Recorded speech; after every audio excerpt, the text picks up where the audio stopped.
পিকলু নিজের জীবনে বর্ষাকে আনার জন্য কৃষ্ণার অনুমতি চাইল। বিস্তারিত জানতে সঙ্গেই থাকুন, চ্যানেলটিকে সাবস্ক্রাইব করে রাখুন। পিকলু কিন্তু বর্ষার এই অবস্থা দেখেও পিছুপা হয়নি। পিকলু বর্ষাকে বলেছে যে সে তার সমস্ত দায়িত্ব নিতে চায়, কিন্তু বর্ষাই বলে যে 7 বছর আগের বর্ষা আর এখনকার বর্ষার মধ্যে বহু তফাৎ আছে। কিন্তু পিকলুর কোনো মতেই মন মানে না। পিকলু কিন্তু বর্ষাকে ভালোই বাসে। ওইদিকে একের পর এক হেনস্থা হতে হয় বর্ষাকে, আর সমস্তটারই অবশ্য জবাব দিল পর্ণা। কিন্তু বর্ষার তো মন ভালো নয়। কোথাও এক জায়গায় গিয়ে কিন্তু বর্ষার প্রচণ্ড মন খারাপ, যেটা অনুভব করে পিকলু। পিকলুর প্রচণ্ড মন খারাপ হয়ে যায়। পিকলু কী করবে বুঝতে পারে না। ওইদিকে বাড়ি ফিরে আসার পরও বর্ষার মন একেবারেই খারাপ থাকে।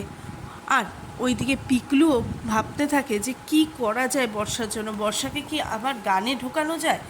কিন্তু তাতে তো বর্ষার জীবনের কোনো পরিবর্তন হবে না। ওইদিকে কিন্তু সকলে মিলে যখন বাড়ির সবাই বর্ষাকে ভালো রাখার চেষ্টা করছে, পিকলুও সেইভাবেই বর্ষাকে ভালো রাখারই চেষ্টা করছিল। কিন্তু তারপরে পিকলু বলে যে না, বর্ষাকে নতুন জীবন দিতেই হবে।